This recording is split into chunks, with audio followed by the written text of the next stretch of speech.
Hello friends, welcome to study stage. तो आज हम लोग द्विघात समीकरण को हल करना सीखेंगे। तो आपके सामने क्वेश्चन दिया गया है 2x² प्लस 7x प्लस 6। इसे सॉल्व करना है और इसमें हमें इसका वैल्यू निकालना है। तो सबसे पहले हम समझ लेते हैं गुणांक के बारे में। x² का गुणांक या x का गुणांक। अगर आपसे यहाँ पे पूछा जाए कि x² का गुणांक क्या है या फिर x का गुणांक क्या है, तो कैसे मतलब आपको पता चलेगा कि इसका गुणांक क्या है। तो गुणांक कहने का मतलब है, देखिए गुणांक कहने का मतलब क्या है, गुणा।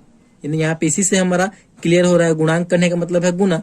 तो गुना यहाँ पे है, तो x² का अगर हमें पूछा है कि x² का गुणांक क्या होगा, देखिए x² का गुणांक मतलब गुना, तो x² के गुणा में लगा हुआ है 2, तो x² का गुणांक यहाँ पे कितना हो जाएगा, तो 2 हो जाएगा। ठीक, ये आपको समझ में आ गया होगा। अगर बोला कि x का गुणांक, तो x का गुणा यानी x के गुना में जो भी संख्या लगा रहेगा वही उसका गुणांक हो जाएगा। तो यहाँ पे x के गुना में क्या लगा हुआ है, 7, तो इसका गुणांक 7 हो जाएगा।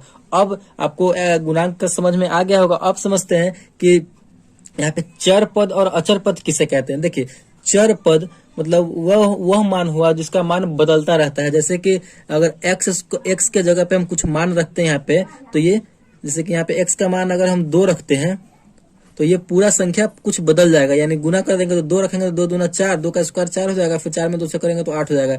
यानी वह मान जो बदलता रहता है। यानी तो चर पद आपको समझ में आ गया होगा कि चर पद का मान हमेशा बदलता रहता है। और अचर पद जिसका मान कभी भी नहीं बदले, तो अचर पद इसमें हो जाएगा 6, और चर पद जो हो जाएगा 7x, ये भी चर पद हो जाएगा, और 2x² ये भी चर पद हो जाएगा। यानी चर पद का मान हमेशा बदलता रहता है। अचर पद का मान, अचर पद उसे कहते हैं जिसका मान कभी नहीं बदलता, सेम रहता है। अब हम इस समीकरण को सॉल्व करते हैं। तो इस समीकरण को सॉल्व करने के लिए हमें क्या करना है, जो ये लास्ट वाला संख्या है, इस लास्ट वाले संख्या को x² के गुणांक से हम गुना करेंगे। तो यहाँ पे x² का गुणांक कितना है, 2 है, तो गुना कीजिए 6 में। जब हमेशा याद रखिएगा कि लास्ट वाले संख्या से हमें x² के गुणांक में गुना करना है, मतलब गुणनखंड इसका आप निकालिए। तो 6 में जब हम 2 से गुना करेंगे तो कितना हो जाएगा, यहाँ पे 12 हो जाएगा। अब इस 12 को अब हमें ऐसी 2 संख्या से गुना करना है जो 12 गुना करने पर और उसी संख्या को जोड़ने या घटाने पर हमारा बीच वाला आना चाहिए 7। ठीक, तो पहले आप 7 लाइए। तो 7 हम कौन कौन सी संख्या से ला सकते हैं, 4 में हम 3 जोड़ेंगे तो 7 आ जाएगा, या फिर 3 में 4 जोड़ेंगे तो 7 आ जाएगा।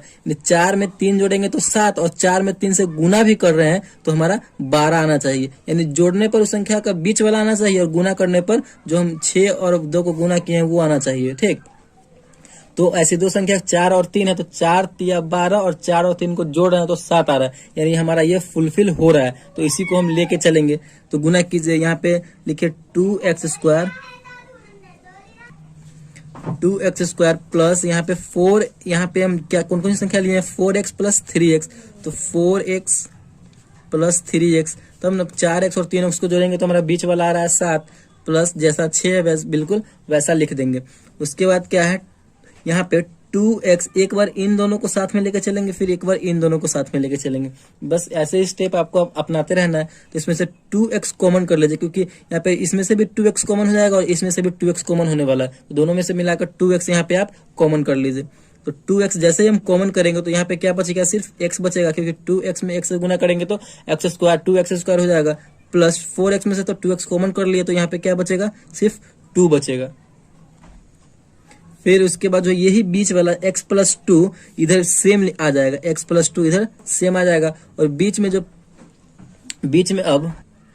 में अब हम ऐसी कौन सी संख्या से गुना करेंगे जो हमारा x में गुना करेंगे तो 3x हो जाएगा। तो 3 से गुना करेंगे तो 3x, फिर 3 में 2 से करेंगे तो 3 दूना 6। बस आपका यहाँ पे कंप्लीट हो चुका है।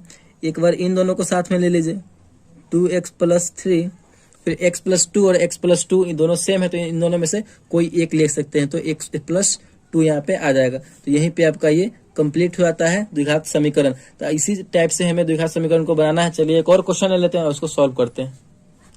तो दूसरा क्वेश्चन आपके सामने, दूसरा क्वेश्चन क्या है, 2x² माइनस 5x प्लस 3 है। तो इसको सॉल्व करना आपको हम क्या बताएं कि लास्ट वाली संख्या से हमें x² के गुणांक में गुना करना। तो लास्ट वाली संख्या से x² के गुणांक में कितना है, 2 है, तो 2 से गुना कीजिए 3 में, यहाँ पे हमारा आ रहा है 3 दूना 6। अब हमें बीच वाली संख्या यानी 5 लाना है। तो ऐसी कौन सी संख्या को जोड़ेंगे जो 5 आ जाए, या फिर घटाएंगे तो 5 आ जाए। ठीक, तो अगर हम -5 लाना, तो -3 और -2 को जोड़ते हैं तो हमारा यहाँ पे 5 आ रहा है और इन दोनों को गुना करके देखते हैं तो हमारा ये संख्या आना चाहिए, जिससे हम गुना किए हैं वो आना चाहिए। तो इन दोनों को गुना करते हैं तो हमारा 6 आ रहा है, यानी बिल्कुल ये फुलफिल हो रहा है। तो -3 और -2 को लेके चलेंगे। तो यहाँ पे लिखे 2x² माइनस 3x और -2x को जोड़े हैं, -3x और -2x को जोड़े हैं तो 5 आ रहा है, +3 है तो +3 लिख देंगे। फिर इन दोनों में से जो है आप देखिए, इन दोनों में से x कॉमन होने वाला है। एक बार इन दोनों को साथ में लेकर चलेंगे, एक बार इन दोनों को साथ में। तो इन दोनों में से x कॉमन होने वाला है, तो x कॉमन कर लीजिए आप। तो यहाँ पे क्या बचेगा, 2x - 3 बचेगा, क्योंकि यहाँ पे x एक कॉमन हो गया तो 2x और 3x में से x कॉमन हो गया तो 3। बिल्कुल सेम इधर जो है, इधर भी एक बॉक्स में आप लिख लीजिए 2x - 3। अब यहाँ पे हम कौन सी संख्या से गुना करेंगे इन पूरा में जो 2x + 3 आ जाए। तो यहाँ पे हम करेंगे -1 से गुना, -1 से गुना करेंगे तो -1 में 2x से करेंगे तो -2x, -1 में -3 से करेंगे तो +3 हो जाएगा। यहाँ पे हमारा ये कंप्लीट हो चुका है। एक बार इन दोनों को साथ में लेकर चलेंगे तो x - 1, फिर इन दोनों को ये सेम है तो इन दोनों में से कोई एक 2x - 3। आपका यहाँ पे ये कंप्लीट हो जाता है द्विघात समीकरण। तो आई होप आपको वीडियो अच्छे से समझ में आया होगा, और वीडियो अच्छा लगा तो प्लीज वीडियो को एक लाइक और चैनल पर नए हो तो चैनल को सब्सक्राइब जरूर कीजिएगा। Thank you.